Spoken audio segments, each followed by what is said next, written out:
YouTube, welcome back to another video where I'm going to talk about the most important factor for dropping body fat, building muscle, and finally achieving a physique that you want.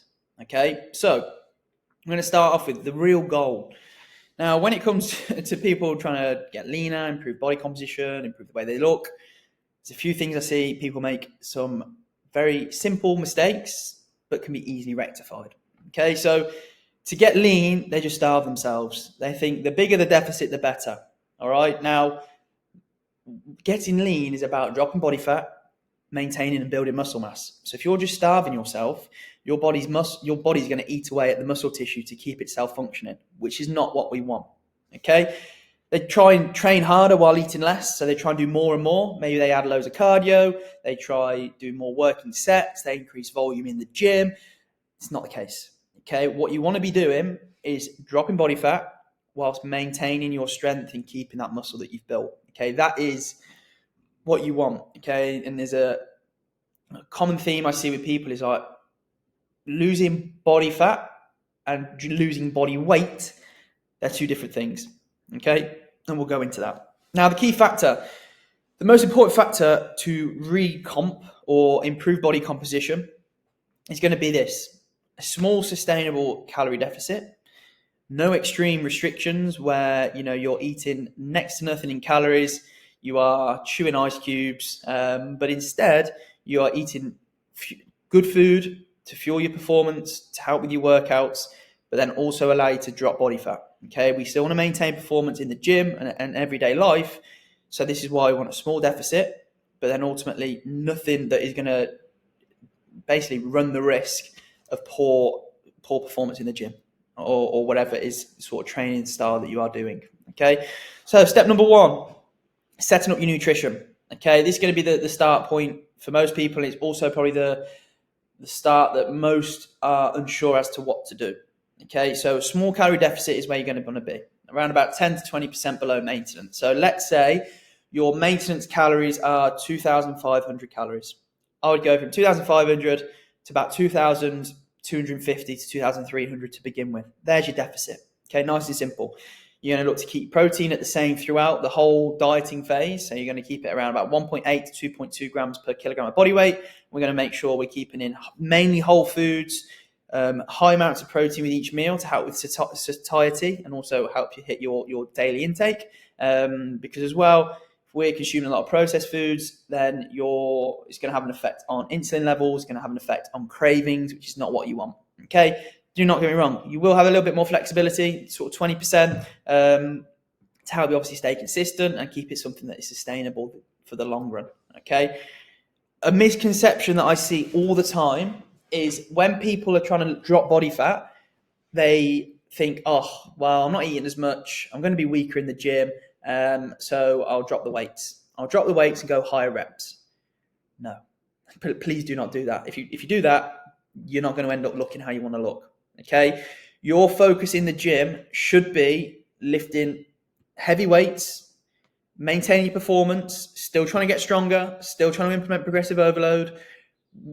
Don't think that, don't get me wrong, inevitably your weights will drop as body weight drops and energy obviously deficit has been accumulated over time. However, you need the mindset of I'm trying to stay strong because what built your muscle will keep your muscle.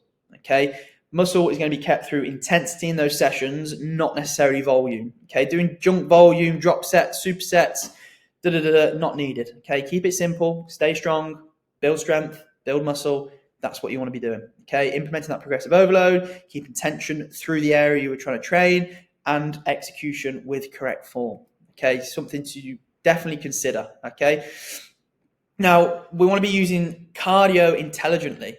Okay, so I'm an advocate of using cardio all year round, whatever phase you are in.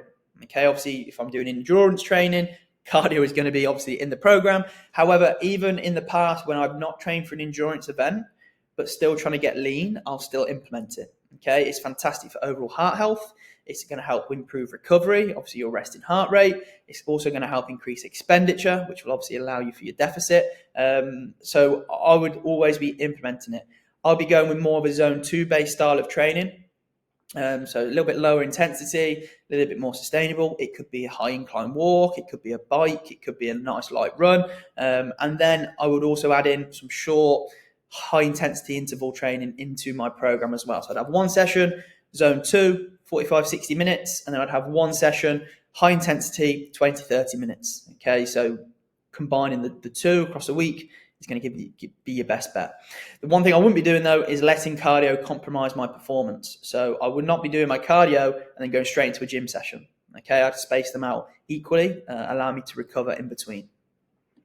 Number 4, we're going to think about managing recovery. Okay, I've always spoken about this. If you are looking to drop body fat, you need to make sure you are treating your recovery like you would do your training, like you would do your nutrition. Okay, sleeping 7 to 8 hours per night is essential. Having a routine before going to bed, trying to stick to the same time of going to bed each night, wake up the same time each morning, not having caffeine in the afternoon because that's going to impact your sleep, staying off your mobile phone or putting on some blue light blocking glasses. I was looking for mine, sort of an hour or two before bed, because essentially that is going to help you get into that rest and digest state and get a good night's sleep, which is what we want. Hydration, 2 to 3 litres a day, can be very much often overlooked. I'm currently out in Cyprus. I have a 1.5 litre bottle of water here, and I'll take this 1.5 bottle. I've had this one already at the gym. So 3 litres of water per day, very easy. I would definitely recommend buying big bottles of water like this, because then it prevents you from having to go and fill it up, and also you can roughly know whereabouts you are with your water.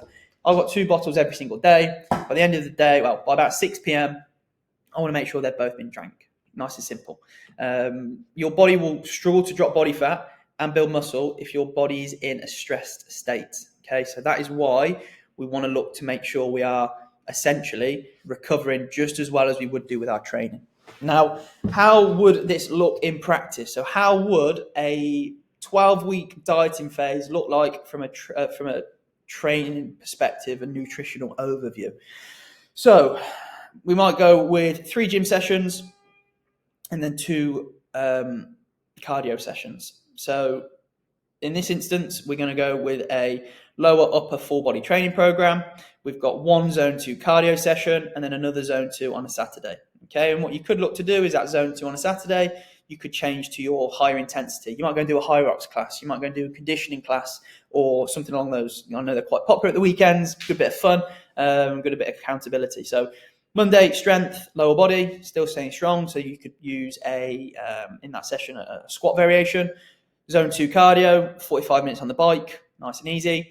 Wednesday, strength, upper body. Main movement could be some form of a press. Then you could do some pulling afterwards, accessory work. Thursday would be a rest day. Friday, strength, full body. You could do sort of like a hip hinge and then maybe a horizontal press or a different sort of press, and then some lower body accessories as well, etc. Saturday, long walk zone 2 or a class as well if you wanted to, or class, and then Sunday rest. So we've got small calorie deficit. We're staying strong in the gym. We're not doing stupid amounts of work. We are being consistent. We're sticking to the basics and implementing all of those. Now, the common mistakes I see a lot is people go far too aggressive straight off the bat.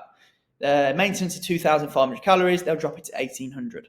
Okay, yes, you'll see a big drop off in body weight to start with. You'll also see a big drop off in overall energy, but you'll also notice that you will hit a plateau.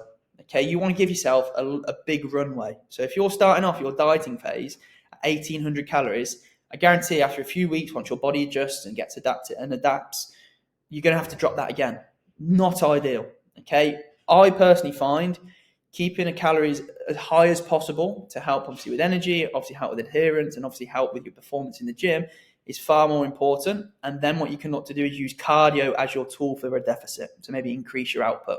I like being active anyway, so it might increase your step count, might increase your zone 2, etc., etc. So allow you to consume more calories. You're trying to train to exhaustion daily, not the case. Try and get in the gym, do your workout, stay strong, track your lifts, implement progression when you can. Simple as that. Okay, you don't need to be leaving feeling like death's door.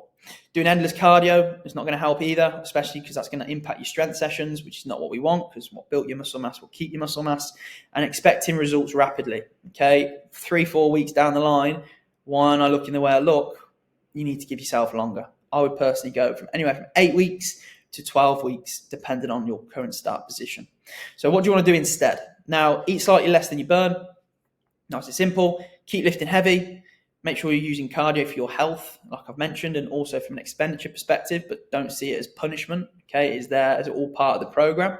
Make sure you're sleeping, you're hydrating, you're managing stress, all to the best of your ability. Okay, if you can do all those for a long period of time, you're going to be well on your way to dropping body fat, maintaining and building muscle mass, and finally achieving a look that you want. Now, if you want a little bit more support and help with how to go about all of this, how to set up your training programs, how to set up your nutrition, what should you be doing, I've got a completely free training guide in the description below, which will take you through everything. So I've popped that down there in the description. All you need to do is click the link, pop your email address in, and you can download the guide straight away. But if we have enjoyed this video, which hopefully we have done, make sure to give it a like, subscribe, and I'll see you on the next one.